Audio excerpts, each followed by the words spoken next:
Hello everyone, welcome back to Mr.Lights your home for chilling tales and haunted whispers. I'm your host, and tonight I have something truly terrifying to share with you. This story comes from one of our listeners, Liam, who experienced something horrifying last Christmas. It's a tale of dark folklore and the sinister truths that lie beneath the surface of holiday cheer. Grab your cocoa if you dare and settle in for this unsettling journey into the cold embrace of Krampus. The story starts last December, right after the first heavy snowfall of the season. Liam, who lives in a quiet, snow-covered town in Vermont, described his neighborhood as something straight out of a postcard. Rows of quaint houses, holiday lights twinkling, and the scent of pine and cinnamon wafting through the air. He had just moved into his grandparents' old Homea rustic, creaky place with a lot of character, as his mother put it. It was the week leading up to Christmas, and everything seemed perfect at first. Liam had been busy decorating the house, stringing up lights, and setting up a massive Christmas tree in the living room. The fireplace crackled softly in the evenings, and his dog Baxter curled up beside him, snoring gently. But something felt off.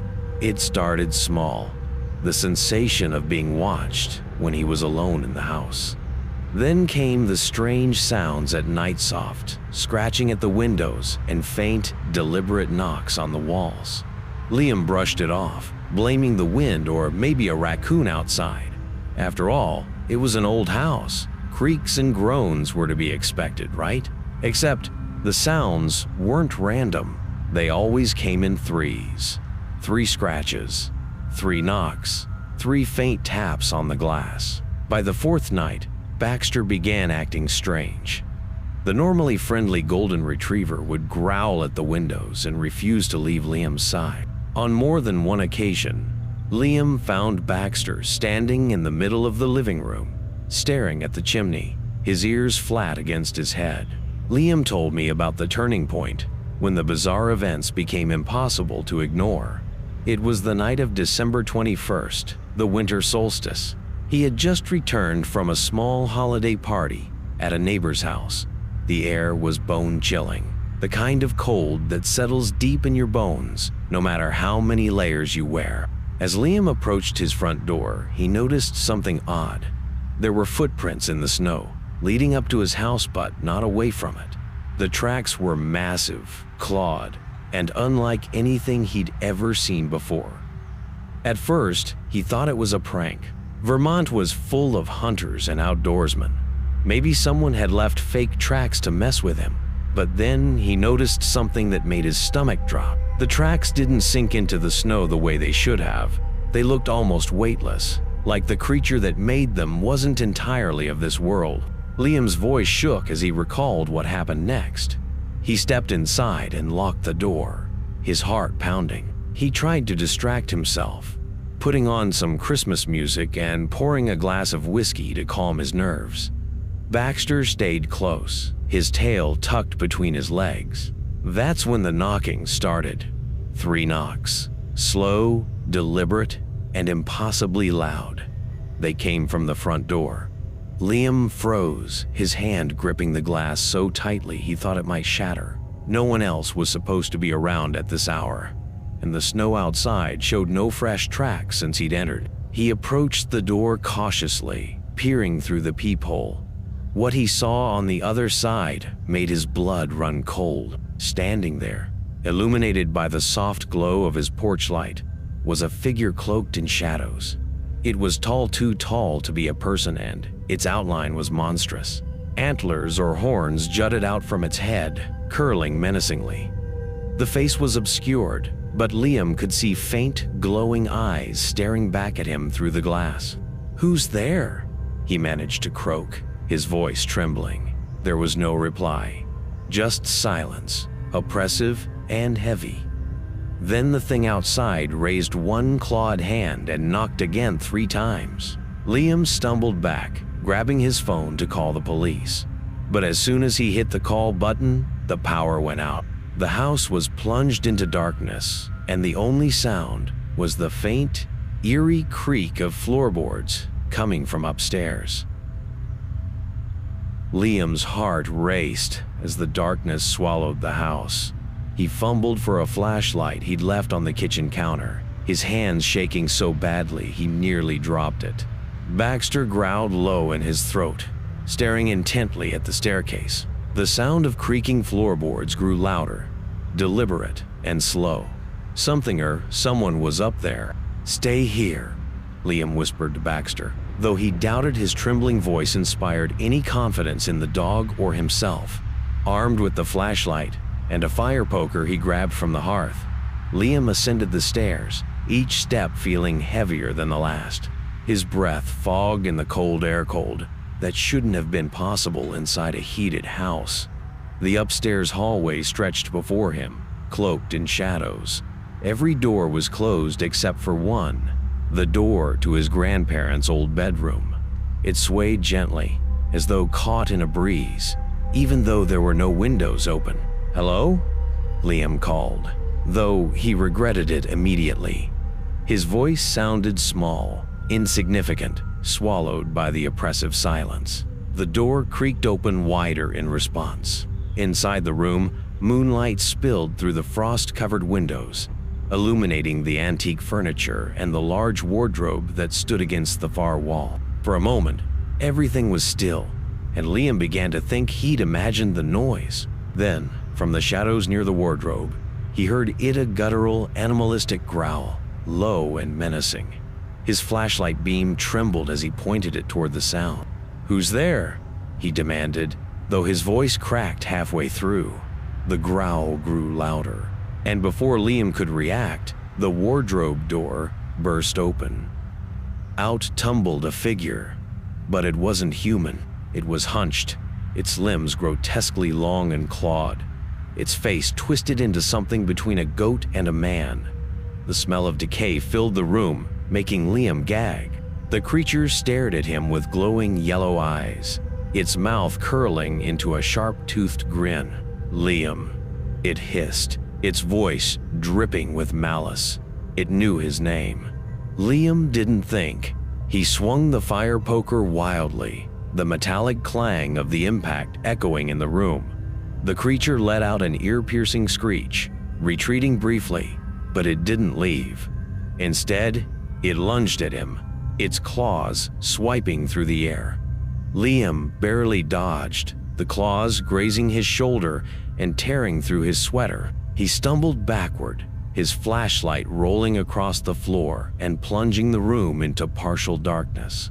The creature advanced, its movements unnervingly fluid, like a predator toying with its prey. Desperate, Liam grabbed a small lamp from the nightstand and hurled it at the thing. The glass shattered against its hide, and to his shock, the creature recoiled, snarling in pain. It scrambled back into the wardrobe and slammed the door shut behind it. The room fell silent again, save for Liam's ragged breathing. He didn't waste a second. Grabbing the flashlight, he ran back downstairs, Baxter following closely, barking furiously now. Liam locked the bedroom door from the outside, though he doubted it would hold if the creature decided to come out. His phone still wouldn't work. No power, no signal. He felt trapped, isolated in his own home. Then, from the living room, he heard something.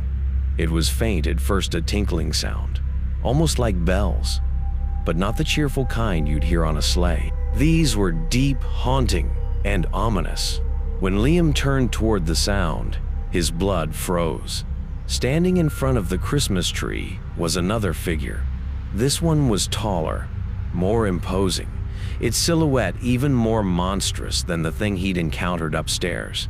Massive horns curled upward from its head, and its long skeletal fingers clutched a bundle of chains adorned with rusted bells. The creature tilted its head, regarding Liam with those same glowing yellow eyes. Around its neck hung a pouch, bulging and writhing, as though something alive were trapped inside. "Krampus," Liam whispered, the word escaping him before he could stop it. The creature smiled a grotesque, jagged grin. It raised one clawed hand and pointed at him, its nails clicking together like a death knell. At that moment, Baxter lunged, barking furiously. The dog's bravery shocked Liam, but it was short-lived. Krampus moved with inhuman speed, its chains whipping through the air and catching Baxter mid-leap. The dog let out a yelp as it was flung across the room, landing with a sickening thud. "No!" Liam screamed, rushing to his dog's side. Baxter was alive, but barely, his breathing shallow. The bells grew louder as Krampus advanced, chains dragging behind it. "Why?" Liam shouted, tears streaming down his face. "Why me?" Krampus stopped, its grin widening. It reached into its pouch and pulled out a small, soot-covered scroll. Tossing it onto the floor, it gestured for Liam to pick it up. With trembling hands, he did. The scroll unrolled to reveal a single name written in dark, smudged ink. His own. Liam stared at the scroll in disbelief, his name staring back at him in smudged black ink. His mind raced, desperate to understand why he was marked, what he had done to summon this nightmare into his life. He looked up at Krampus, his terror giving way to anger. "What do you want from me?" he shouted, his voice cracking. Krampus didn't speak but tilted its head again, as if amused by Liam's defiance. It reached down, its skeletal fingers brushing against the floor, and dragged the chains closer. The bells on them jingled, filling the room with a sound that felt like nails on a chalkboard. Liam's body trembled as a chilling realization set in. Krampus wasn't here to bargain. Desperation took over. Liam grabbed the fire poker he'd dropped earlier and swung at the creature with all his strength. The metal struck Krampus across its side, and for a moment it flinched. A guttural growl erupted from its throat, but the beast didn't fall. Instead, it straightened to its full height, towering over Liam, its glowing yellow eyes burning with rage. Before Liam could strike again, Krampus's chains whipped through the air, wrapping tightly around his wrist. The fire poker clattered to the ground as the creature yanked him forward with inhuman strength. Liam fell to his knees, the cold metal biting into his skin. "You've been watched, Liam," a deep, gravelly voice boomed, though Krampus's mouth never moved. The voice seemed to echo from everywhere at once, filling Liam's head and making his vision blur. "You've been judged." "Judged for what?" Liam gasped, struggling against the chains. "I haven't done anything." The creature leaned down, its face mere inches from Liam's. The stench of decay and sulfur made him gag. "Lies weigh heavy in the season of truth," the voice growled. Images began flashing before Liam's eyes, vivid and disorienting. Memories he had buried long ago resurfaced, each one more damning than the last. The time he stole money from a coworker and blamed someone else. The cruel prank he played on a shy kid in high school. The argument with his sister last Christmas, when he said things he knew would hurt her deeply. "No," Liam whispered, shaking his head. I didn't mean." His voice trailed off as shame washed over him.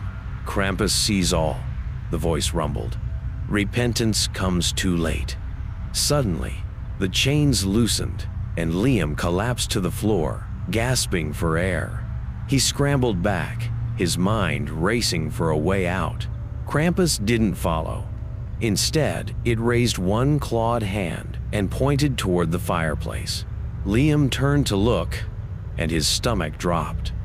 The fire had reignited, blazing unnaturally bright, casting long, flickering shadows across the room. From within the flames, a grotesque shape began to emerge a sack, writhing and pulsing as though filled with living things. Screams echoed faintly from within the sack, human and animal alike. Liam's blood ran cold as he realized what it was, a collection of Krampus's victims, souls trapped for eternity in torment. "Not me," Liam pleaded, tears streaming down his face. "Please, not me." But Krampus ignored his cries. The creature raised its chains again, swinging them in a wide arc. Just as the rusted links were about to strike, Baxter let out a weak bark. The sound startled Krampus, and for a brief moment, its attention shifted to the injured dog. Liam didn't waste the opportunity. He grabbed the fallen poker and thrust it into the blazing fireplace, letting the tip heat until it glowed red. Summoning every ounce of courage he had, he lunged at Krampus, driving the burning poker into the creature's chest. A deafening roar filled the room as Krampus stumbled backward, its yellow eyes wide with fury and pain. Smoke and the acrid smell of burning flesh filled the air. Liam didn't stop. He grabbed Baxter and bolted for the door, not daring to look back. Outside, the snowstorm had intensified, the wind howling like a banshee. Liam ran blindly into the night, clutching Baxter to his chest. He didn't stop until he reached his neighbor's house, banging frantically on the door. The elderly couple who lived there let him in, their faces pale with concern as they saw the state he was in.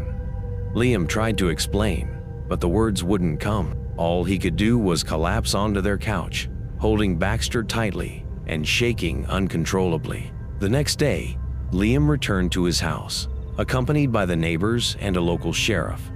The house was eerily quiet, the holiday decorations untouched, but when they entered the living room, the fireplace was cold and the floor was covered in ash. Of Krampus, there was no sign, but something caught Liam's eye. Sitting on the mantel was the soot-covered scroll.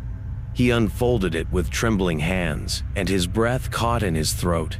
Beneath his name, written in fresh ink, was another name, his sister's. To this day, Liam told me in his email, "I don't know why Krampus let me go. Maybe it was because of Baxter. Maybe it wanted me to see that no one escapes judgment forever. I haven't spoken to my sister yet, I'm too scared. But I know I have to warn her. Christmas is coming, and so is Krampus." "Thanks for listening to Mr. Lights On," I said as I wrapped up Liam's story. "Whether you believe it or not, remember, the holidays are a time for reflection. Be kind, be good, because you never know who's watching. Sweet dreams." This one was sent in by someone who asked to remain anonymous. We'll call him Alec. It's a tale about the price of ignoring warnings, the shadows that creep into the bright glow of Christmas, and the terrifying figure that haunts the dark corners of our holiday cheer. Let's dive in. It started on December 22nd, a couple of years ago. Alex was living in a small mountain town in Colorado. He described it as one of those postcard-perfect places, snow-covered rooftops, twinkling Christmas lights, and everyone bustling with holiday cheer. But as he explained, things weren't exactly cheerful for him. That year, Alex had been going through a rough patch. He'd lost his job in October, and his savings were dwindling fast. On top of that, he was estranged from most of his family, including his younger brother, Mike.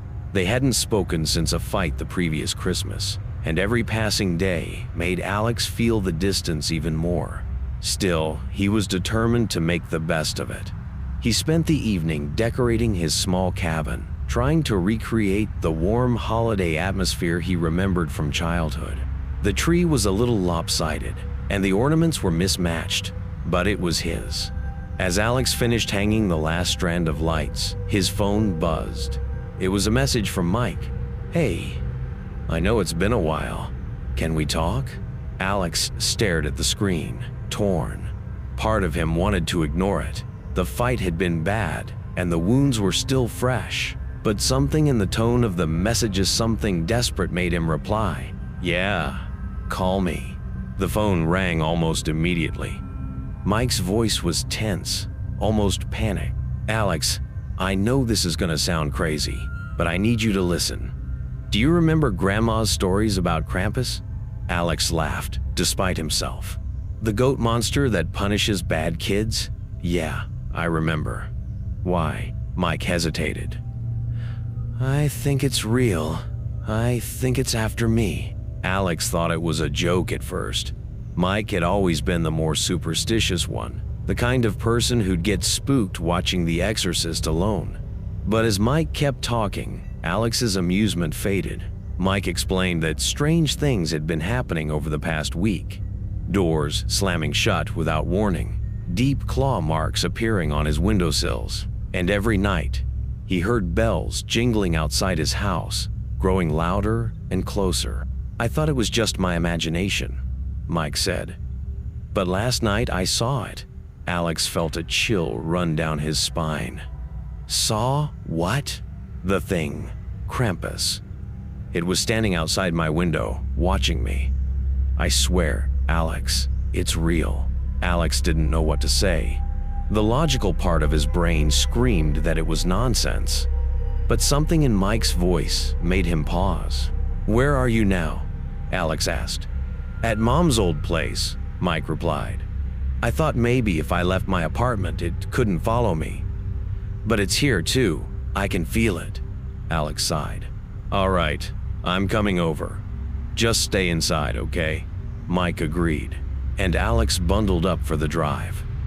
The snowstorm that had been forecasted all week had finally arrived, making the roads slick and visibility poor. As he drove, Alex couldn't shake the feeling that he was being watched.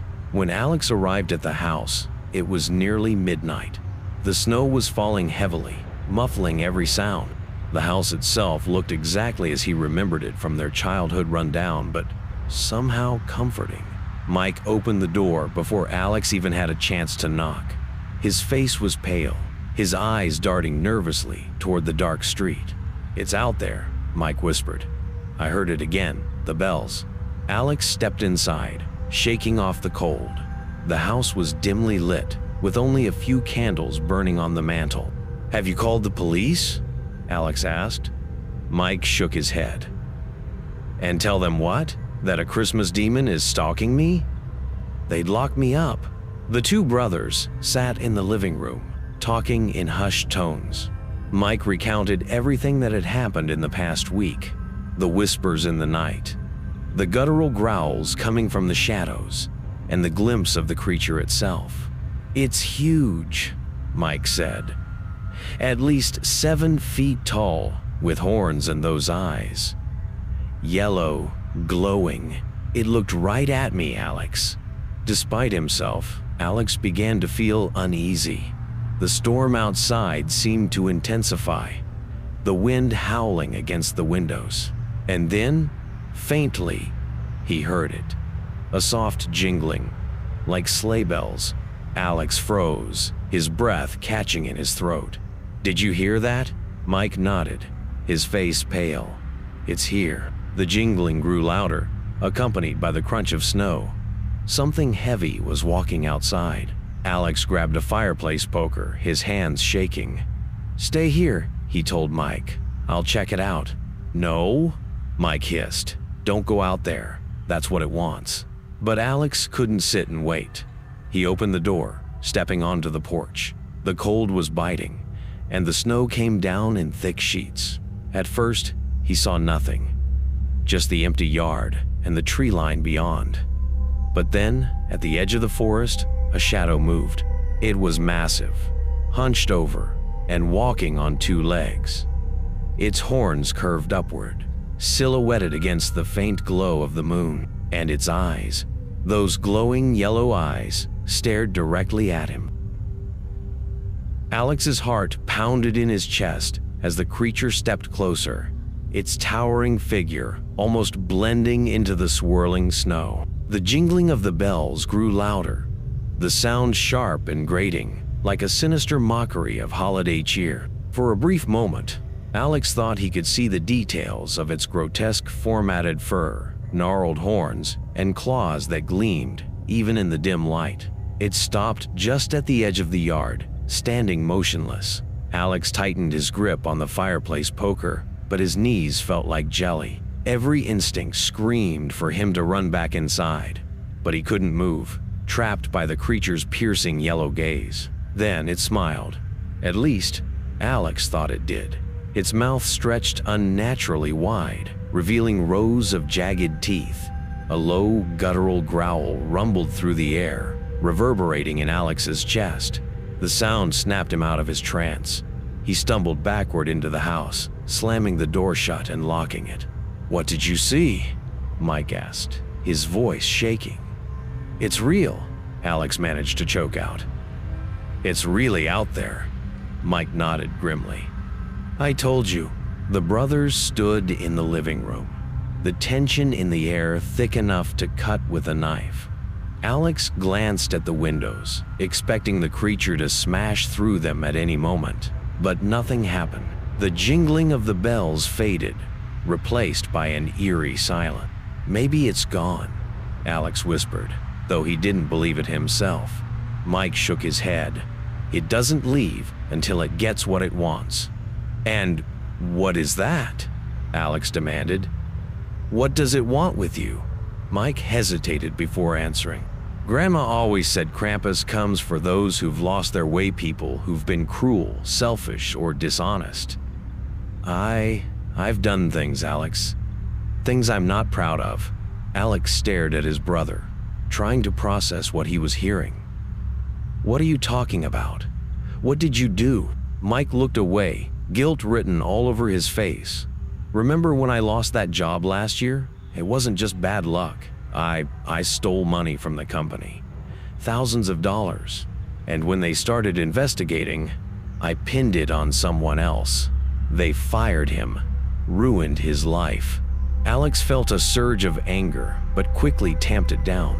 Now wasn't the time for judgment. "That's bad, Mike, but it doesn't mean you deserve this." He gestured toward the door, where the shadow of Krampus had loomed just moments ago. Mike shook his head. "That's not all. There's more. A lot more." Before Mike could continue, the sound of heavy footsteps echoed from above. Both brothers looked up at the ceiling, their faces pale. The footsteps were slow, deliberate, and impossibly loud, as if something far heavier than a person was pacing back and forth in the attic. "We have to get out of here," Alex said, his voice barely above a whisper. Mike grabbed his arm. "You don't understand. You can't run from it. If it's after you, it'll follow you wherever you go." "Then what do we do?" Mike hesitated, then said, "Grandma used to say that Krampus could be appeased. If you confessed your sins and truly meant it, sometimes it would let you go." "Sometimes," Alex repeated, his stomach sinking. The footsteps grew louder, moving toward the attic stairs. Alex's grip tightened on the fireplace poker. "Okay," he said, "let's do it. Let's confess. Right now." Mike swallowed hard, then nodded. He knelt on the floor, his hands clasped tightly together. Alex followed suit, feeling ridiculous but desperate. "I'm sorry for what I did," Mike began, his voice trembling. "I stole money. I lied. I hurt people. I know it was wrong, and I regret it. I swear, I'll make it right if I get the chance. Please, just give me the chance." Alex closed his eyes and murmured his own apologies, not for anything as severe as Mike's crimes, but for the small betrayals and selfish acts that weighed on his conscience. He wasn't sure if it would matter, but he poured his heart into it anyway.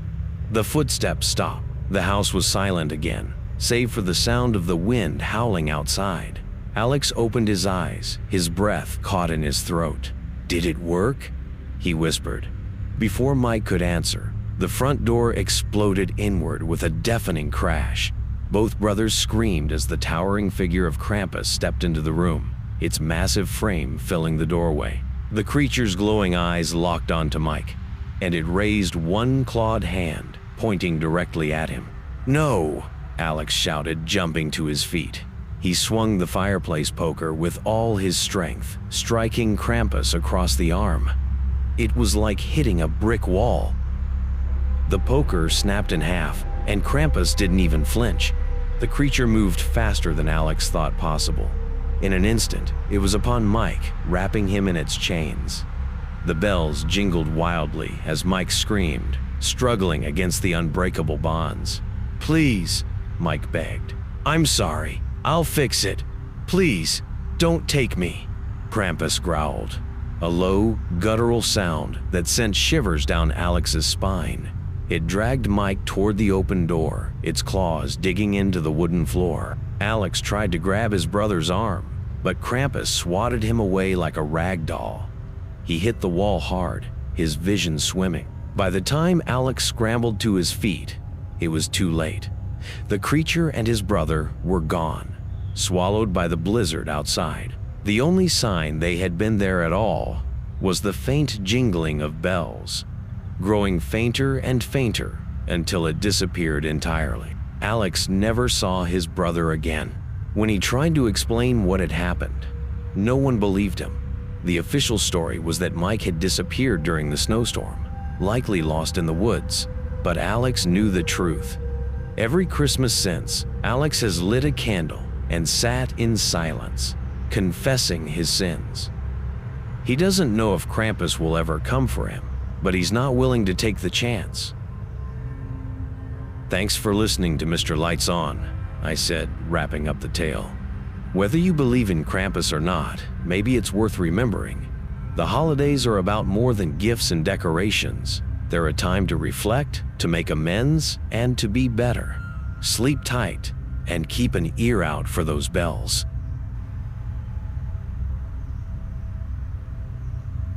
It's a story that combines family bonds, regret, and an ancient dark figure from folklore. If you've ever wondered what happens when you break the rules of Christmas, Daniel's experience might make you believe in the darker side of the holidays.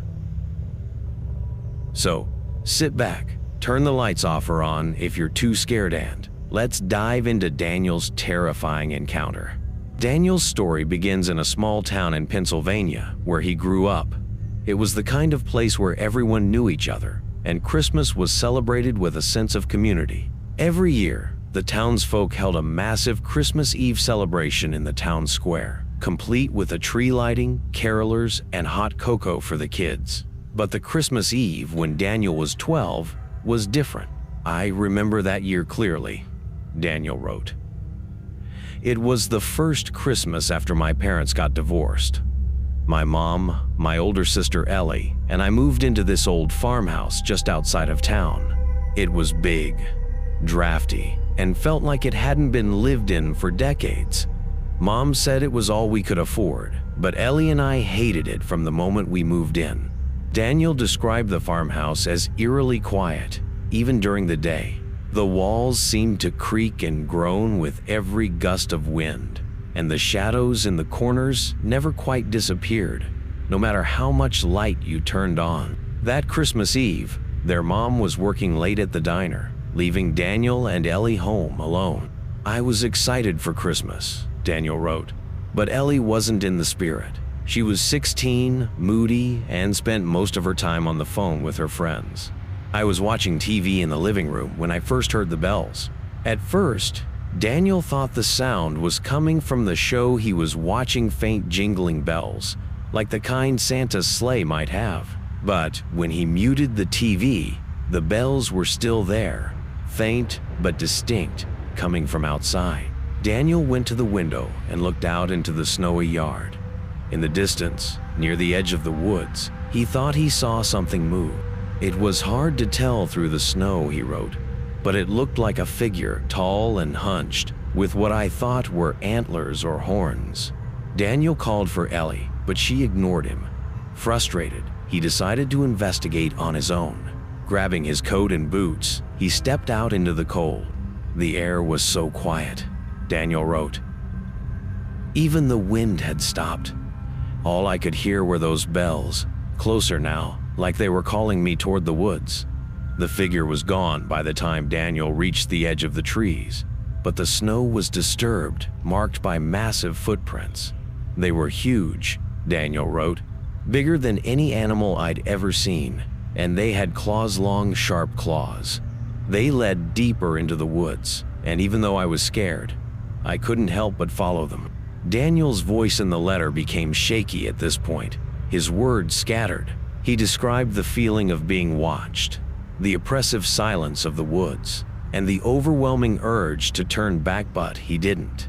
"I wish I had," he wrote. "I wish I'd just gone back to the house and locked the door." Instead, Daniel followed the tracks to a clearing. In the center of it stood a massive figure, just as he'd seen from the window.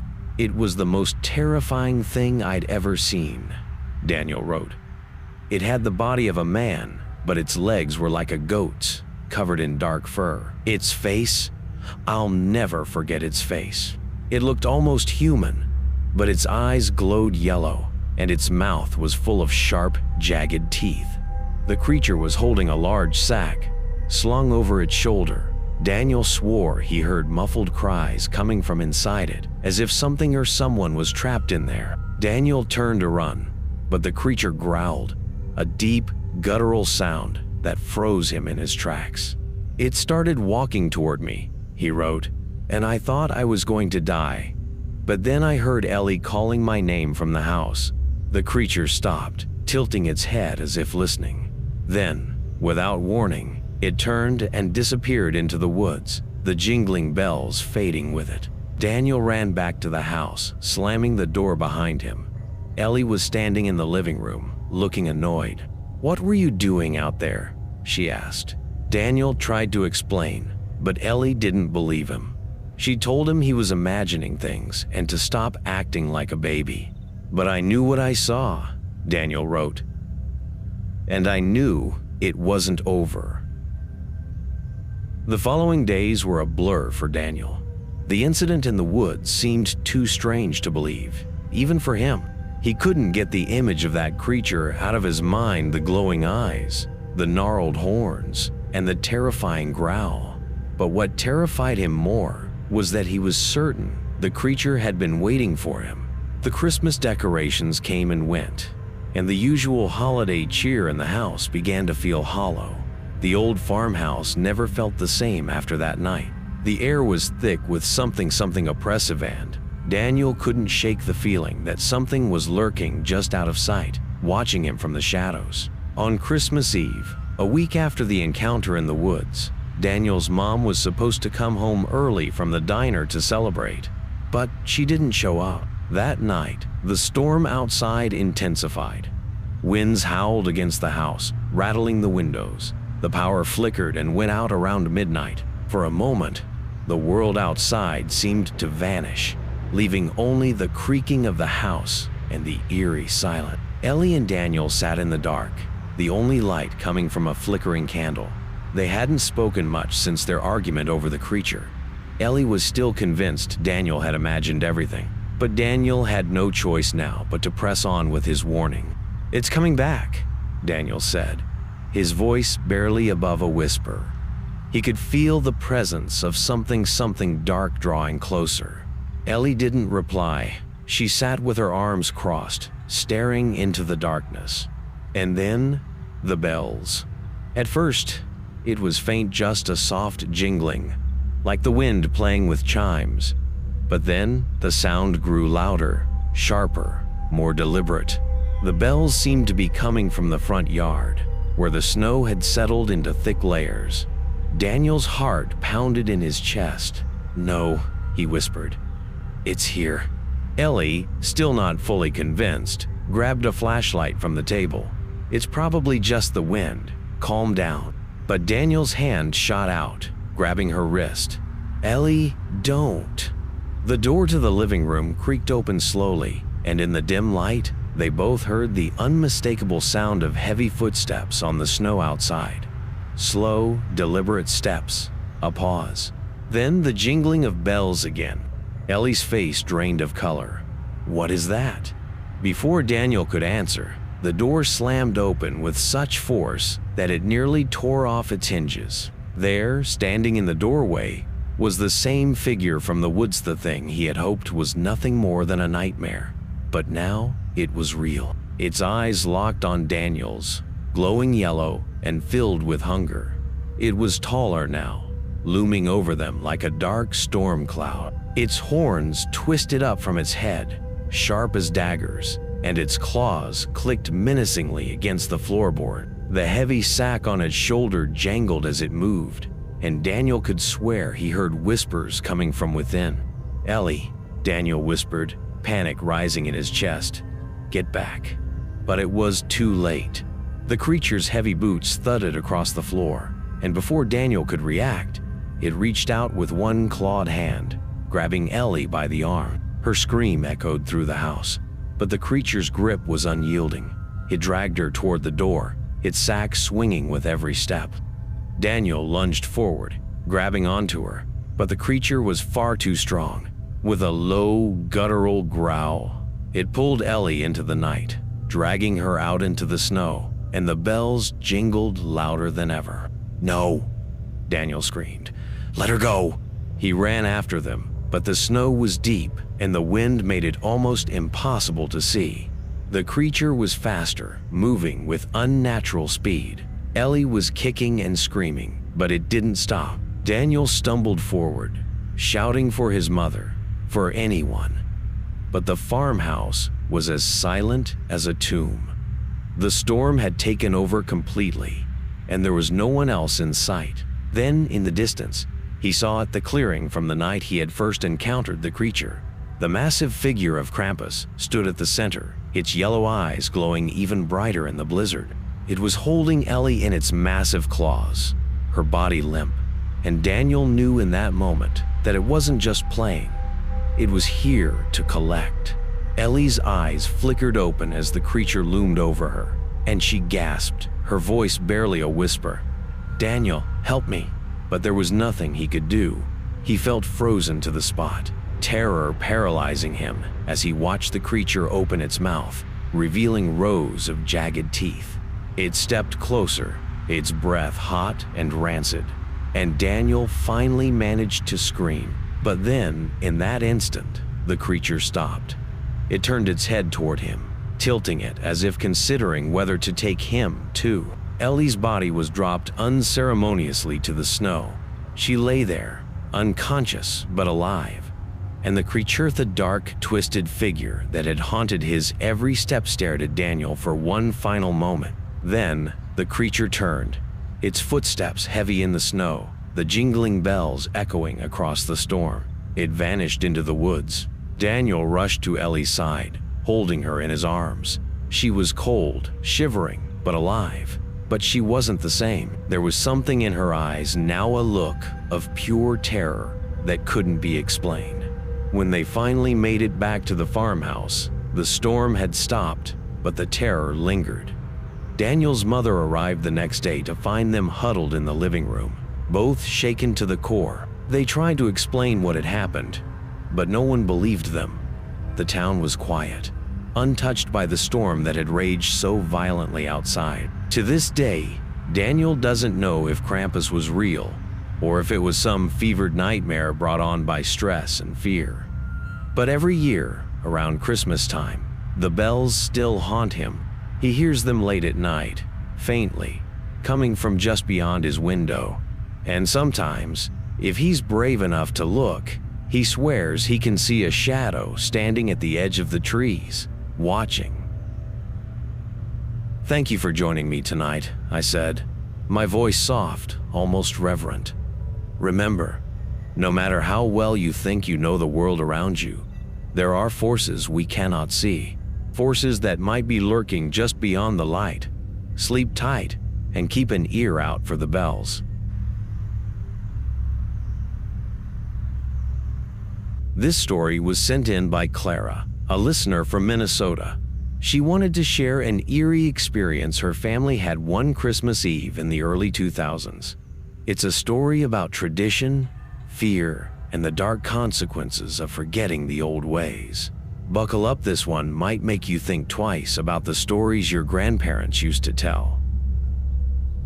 Clara's family had deep roots in Austria, where her grandparents were born. Growing up, Christmas was always a mix of American traditions and old European folklore. They'd hang stockings, decorate a tree, and open gifts. But there was one tradition her grandmother insisted on: the Krampus Vigil. Every Christmas Eve, just before midnight, the family would gather in the living room. They'd light candles and sit quietly for 10 minutes, reflecting on their year and confessing any wrongdoings, no matter how small. The idea, her grandmother explained, was to show humility and avoid catching the attention of Krampus, the sinister companion of St. Nicholas who punished the wicked. Clara hated it as a child, sitting silently in the dim candlelight, confessing her little transgressions while her grandmother's stern eyes bore into Harriet. All felt like an unnecessary guilt trip. As she grew older, the ritual became a joke among her siblings. By the time Clara turned 16, they had all but stopped taking it seriously. The Christmas in question was their first without her grandmother. She had passed away that spring, and the family was still grieving. To honor her memory, Clara's mother insisted they keep the tradition alive. But without her grandmother's presence, the vigil felt hollow.